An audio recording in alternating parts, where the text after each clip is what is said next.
Christmas of 2006 came and it was just another day.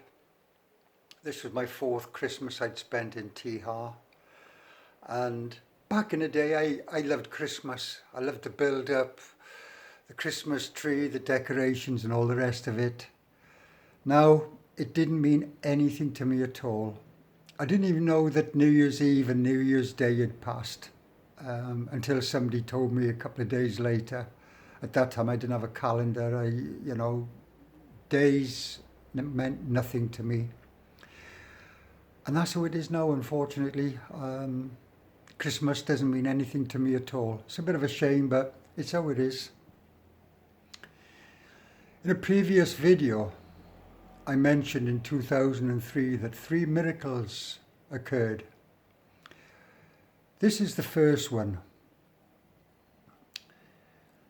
There was a guy called Sama from West Africa. He was 30, 31. He was in jail because his passport ran out, and unfortunately there was no high commission for him in New Delhi, so he just had to sit and wait it out. He was in Ward 5 next to the TNB with 4 or 5 other Nigerians, and I was visiting TNB one day, and these Nigerians, one of them came up to me and he said, look, Samar has got TB and they've taken him to the hospital ward, into the TB ward, into the TB part of the hospital, if you like.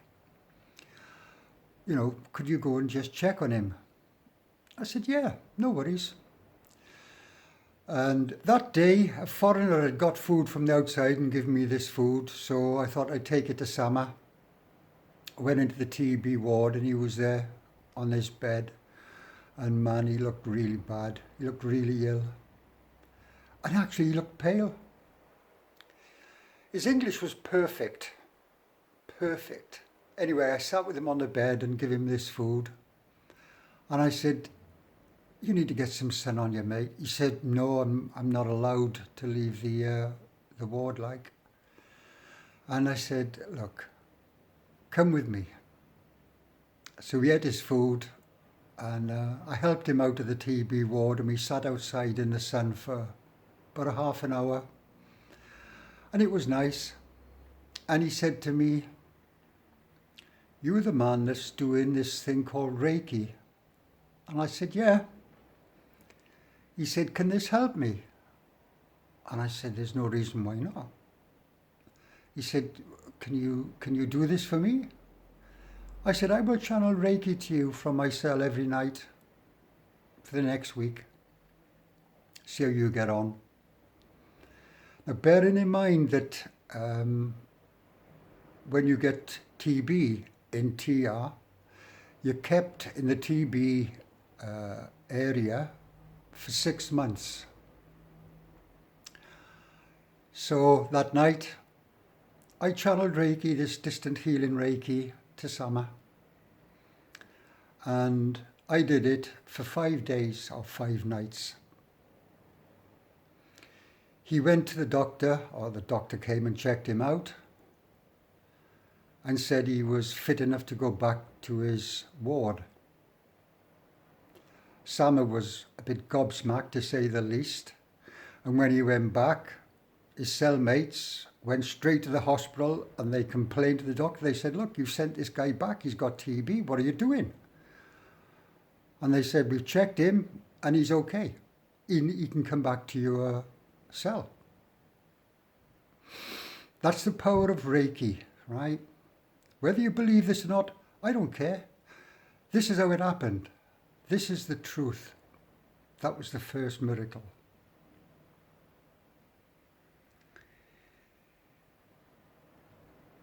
In February, a rich man came to the hospital. A very, very rich man. He shouldn't have been in jail. I'm not going to go into the details why, but anyway, he ended up in the hospital ward. And he knew about this Reiki, and he'd say to me, Steve, can you send me Reiki tonight? And he was in a couple of cells down from me. in Baracel. So I would channel Reiki every night. Every morning I'd go in and see this guy and I'd say, how are you doing? He'd say, yeah. He says, I feel okay, like. And I was talking to him about this Dilius Aura Foundation that we was at that time still looking to get sorted out and promoted. And he said, when I get out of jail, I will donate £10,000 to your foundation. I said, oh, that's very kind of you. He didn't. After about, I don't know, 5 or 6 weeks, he left. And that was the end of that.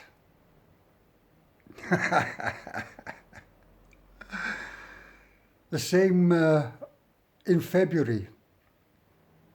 The day before, I was reading in the paper about this foreigner that had been done for smuggling a couple of kilos of charas. And the next morning, about 8 o'clock, a convict comes into my cell. He says, Stephen, foreigner for you. Foreigner for me, you know. I said, okay. Anyway, it was this guy that got done the day before. And that night, they brought him to a building within the hospital called the DAC ward, which was the de-addiction centre, where addicts, serious addicts, were put. Anyway, I'll call this guy Bjorn. He came into my cell and he was like this. He was a big guy, and I said, do you want to smoke, mate? He said, oh, yes, please. And I had a bit of charas, so I made a spliff, a joint, give him this joint. And he was telling me his story that years previous he was a heroin addict. And he got off heroin and he was on methadone. And in Tihar, they don't give you methadone, you know. It just don't exist. You've got to suck it up, like. And this guy, he was like in bits. He says, I don't know what to do. He says, I can't survive this. I said, look, I talked to him about Reiki. And I said, look, all I can do is I can channel Reiki to you and see how you get on. He said, okay. Anyway, he stayed with me for most of that day and we had a smoke and it kept him a bit calm. And that night, I did my thing. Next day, at 6 o'clock in the morning, this guy was in my cell. I said, how are you feeling, Bjorn? He says, yeah. He says, I'm okay. We had a smoke, blah, blah, blah. And this went on for 4 or 5 days. And each day, he said he felt better. To the point where just after a week, they transferred him out of the DAC ward to Ward 5, where my mate TNB was. And he had no addiction to methadone from that point onwards. Now, this might not seem much, but anybody that's addicted to this will know what I'm talking about. You can't just come off methadone. It's worse than fucking heroin. It really is. Yet this guy, he kicked the habit just after a week. That was the second miracle.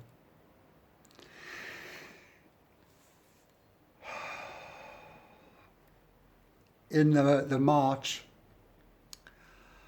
I was called to the Chaka this day and told that I was going to be transferred to Central Jail number 2, which is where the factories are. It's like the workhouse.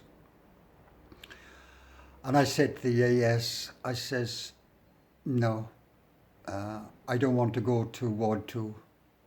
I said, I'm waiting for a transfer. I should be back in England very shortly. I said, you don't need to send me to Ward 2. And the AS looks at me and he said, Cello, which was like, go. And that was that. And Toto said to me, how did this happen? I said, I don't know. He says, Nobody can refuse to go to CJ2. He said it doesn't happen. I said, well, he must have liked me. And that's all I can say. So I was spared Central Jail number 2, and I did stay in the hospital until I eventually left, which wasn't in 2007. In March, one morning, this convict came and he says, Stephen, foreigner. I thought, what am I? Why do they bring these people to me? Anyway, this lad come, Tony his name was, that was his name. He was from New York and he was an artist. He'd lived on the streets of New York for 20 years. And there was some kind of kerfuffle in the airport, and anyway, they sent him into Tihar, and he was in Ward 5. He would come every day, and he would just sit on the floor and he would draw. And after some time, he would draw me. And I still have these drawings now. And he was such a calm guy, I suppose after living on the streets of New York for decades, he had his life together. And I said, how did you manage to get from America to here? And he painted a mural for the New York Library on a wall or something, huge mural, I don't know how big. And they paid him enough money, and he thought, I'm going to go to India. And that's where he was. He was with us in the hospital ward, or coming to see me for about a month. And then they transferred him to Central Jail number 4, and I never saw him again after that. We did make plans to meet up on the outside. Never happened. It was just one of those things. Also around this time, one day I'm just sat in my cell, having a plonk on the guitar, and this foreigner walks in. He said, Steve? I said, yeah. He said, I've been transferred from CJ4 and Lando told me to look you up. I said, all right. I'll call this guy Di, because Di is a good Welsh name. And he just came in, sat down on me fatter. There was some biscuits or something on the side. He just took these biscuits and started eating them. I thought, oh, I like this guy. He's a character, like. And this guy is a character. Even today, we have a very good relationship, even though he's thousands of miles away. I love this guy. He was on a big case.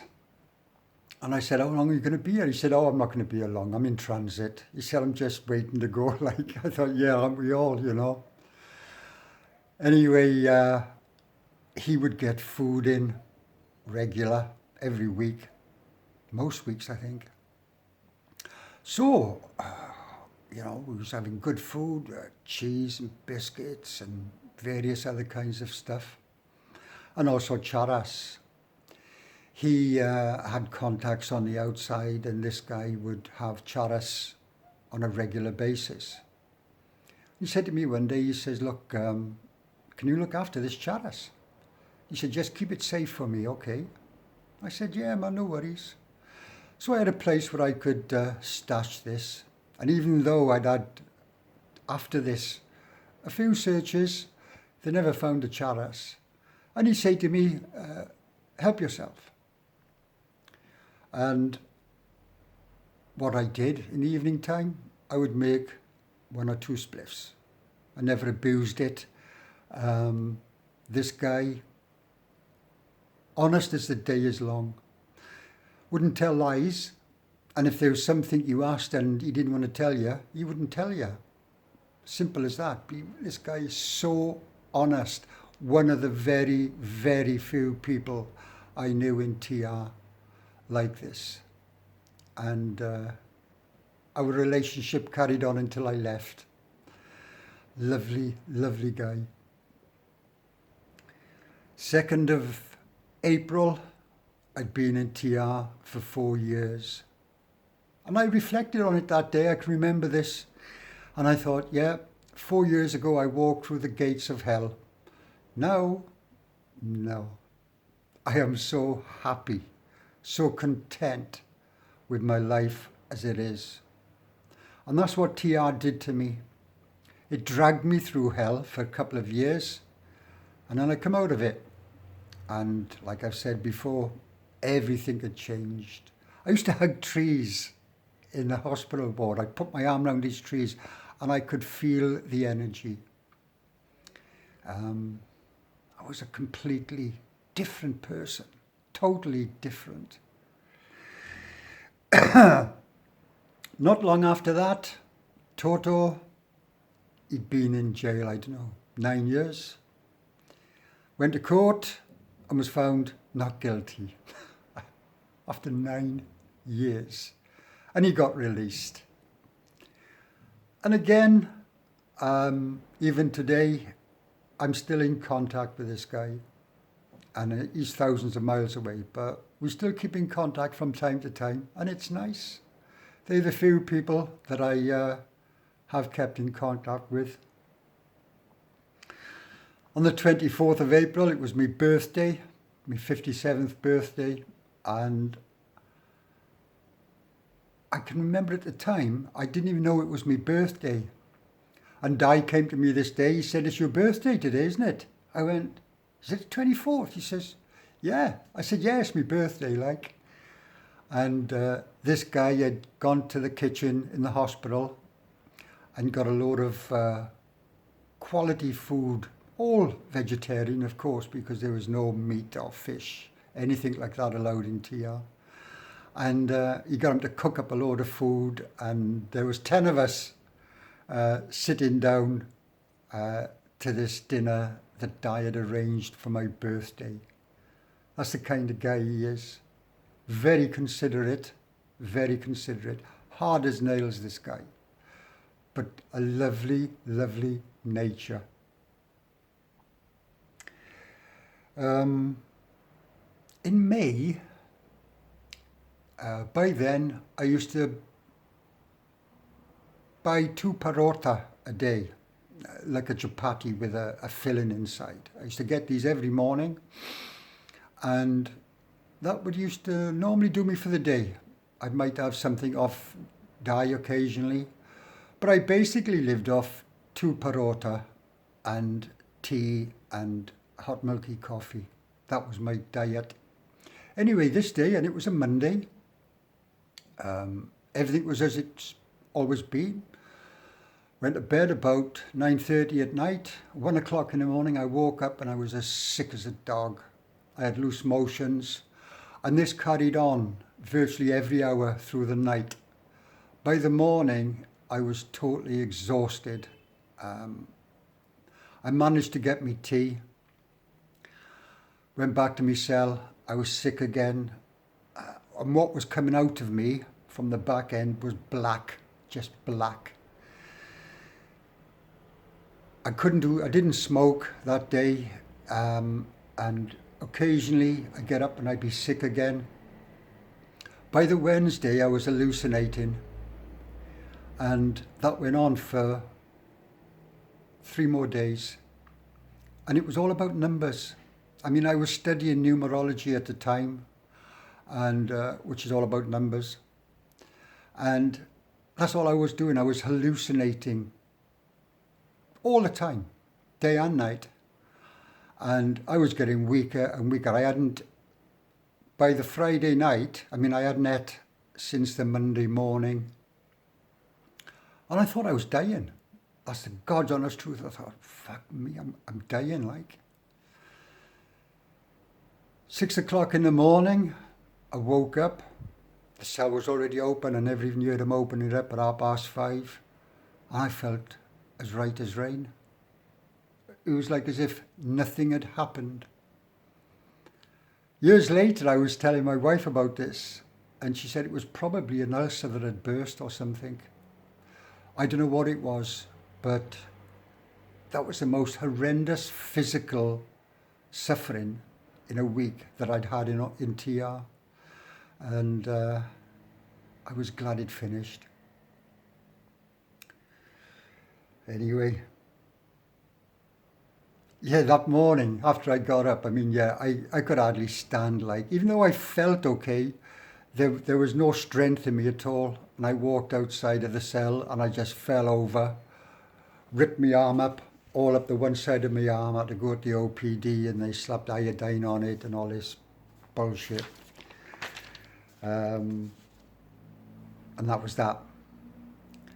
Also in May, Lando and Lenny were found not guilty.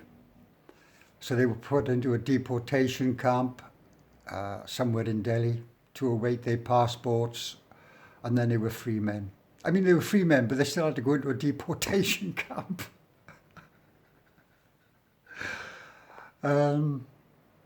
By May and June time, the temperatures were like up to about 46, 47 degrees. In 3 days, 3 people died of dehydration. Excuse me. And during these months, in June and July, people were dying every week in Tihar. One morning in Barasel, I can't remember this guy's name, but I knew him well. He was one of the HIV patients. They tried to wake him up in the morning and he was dead. And he died of dehydration. It got so bad that the officials decided that they would bring round these 5-gallon drums that they'd carry tea in to every ward with salt water and lime to keep people rehydrated. That's how bad it was. And of course then there were lots of power cuts and yeah, it was bad. It was bad. It was the old thing of sitting in a cell, water just pouring off you. Nothing you could do. You just had to sit and wait it out. And when the fan came on for about a minute, I was cold because I was soaked in sweat. And as soon as the fan came on, I was cold and the feeling was lovely. That's all I can say. It was lovely. And of course, after a few minutes, it all went. I can't say no more about that. I could, but it's not worth it. Anyway, please give me the thumbs up. I just want to spread the word, that's all. Just to let people know not just what it was like, but if they listen to the videos, they can take benefit as well. Thank you. I'll speak next time.